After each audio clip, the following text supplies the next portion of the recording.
আপনাদের সামনে যে সূরাটি তেলাওয়াত করেছি সে সূরাটির নাম হলো নাবা। কি নাম? নাবা।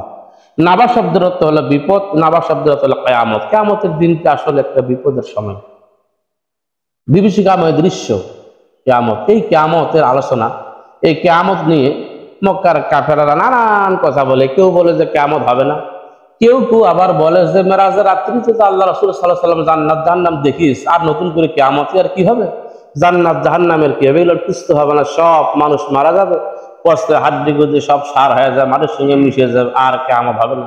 এরকম সময় আর আসবে না। জান্নাত জাহান্নাম আল্লাহ রাসূল দেখি আসছেন, আর নতুন করে কিছু হবে না। নাউযুবিল্লাহি মিনাশ যালিক। এরকম তারা চিন্তা হবে না। এটা নিয়ে অনেক ইখতিলাফ তারা শুরু করে, অনেক আলোচনা তারা শুরু করে। রাসূলকেও প্রশ্ন করে কিয়ামত সম্পর্কে কি বলে, কিয়ামত কি হবে, উল্টা পাল্টা প্রশ্ন করে।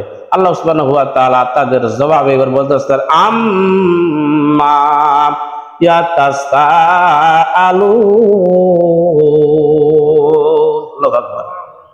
হে রাসূল, লোকেরা আপনাকে কি সম্পর্কে জিজ্ঞাসা করে?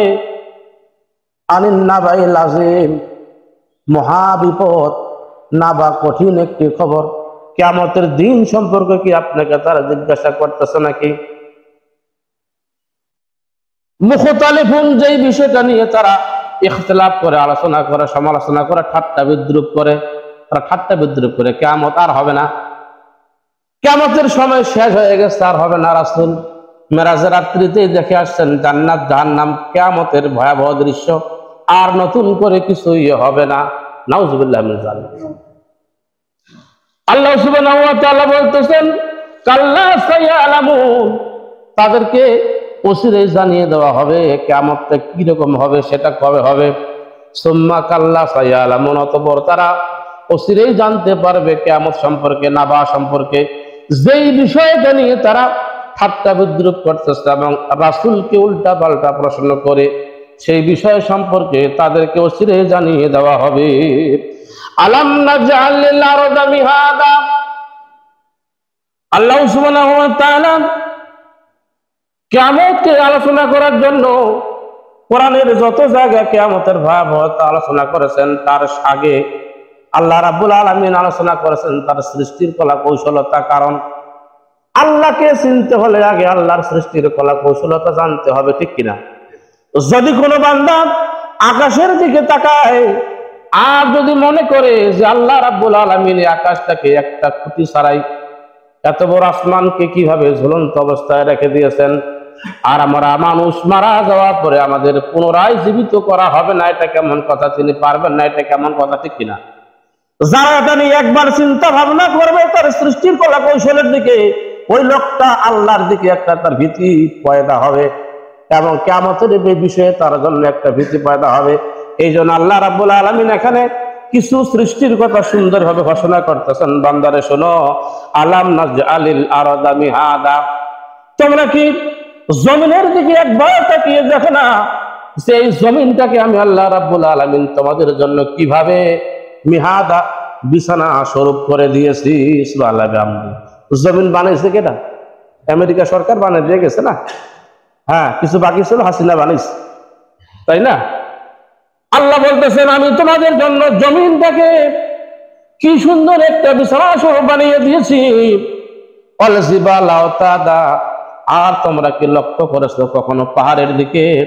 এত বড় বড় পাহাড় গুলোকে আমি পেরেক দিয়ে গেড়ে রেখেছি, পেরেকের মতো আমি রেখে দিয়েছি। যে জায়গায় আমার অবস্থান করতেছে জমিন, তার নিচে পানি আছে। কি আছে? পানি আছে না? আর এত বড় বড় পাহাড় গুলো আমি আল্লাহ রাব্বুল আলামিন সুন্দর করে আমি তৈরি করেছি, সৃষ্টি করেছি, কিন্তু এই পাহাড় গুলো ধসে পানিতে পড়ে যাওয়ার কথা কিন্তু আমি তা করে নাই। আমি আওতাদা করে রেখেছি, আমি ব্রেক দিয়ে তাদেরকে আটক করে রেখেছি। সুবহানাল্লাহ। একটা পিলারের নিচে আপনার গ্রেড বিম থাকে, তার নিচে আবার একটা ঢালাই থাকে, থাকে না? যাতে করে 3 তলা 4 তলা করার পর এই সারা হাতটা যেন নিচে না নামে। আল্লাহ সুবহানাহু ওয়া তাআলা বলতেছে আমি পাহাড়টা এমন ভাবে তৈরি করেছি বান্দা, এই পাহাড়টা আওতাদ করে দিয়েছি, ব্রেক মেরে দিয়েছি, যাতে করে এই পাহাড়টা নিচে ধসে না যায়। এটা দেখিও কি তোমরা আমাকে চিনতে পারো না? সুবহানাল্লাহ। এরপরে বলা হচ্ছে ওয়া খালাকনাকুম আজওয়াজা, প্রত্যেকটি জিনিস তো আমি তোমাদের জন্য সৃষ্টি করেছি বা তোমাদেরকে সৃষ্টি করেছি জরায়ে জরায়ে নারী এবং পুরুষ। আল্লাহ নারী এবং পুরুষ একে অপরের জন্য কেউ একাকী চলতে পারবে না। এত সুন্দর সৃষ্টির কলা কৌশল আমি আল্লাহ রাব্বুল আলামিন দিয়েছি, তোমাদেরকে আমি জরায়ে জরায়ে সৃষ্টি করে দিয়েছি। সুবহানাল্লাহ বিহামদিহি। শুধু কি মানুষের জরা আছে, অন্য কিছু জরা নাই? পাখির জরা আছে না নাই? না হলে বংশ বিস্তার করবে কিভাবে? গাছের জরা আছে না নাই? আছে না? গাছের জরা আছে। মৌমাছির জরা আছে না নাই? একটা চাকের মধ্যে 3 শ্রেণীর মৌমাছি থাকে, 3 শ্রেণী। সুবহানাল্লাহ বিহামদিহি।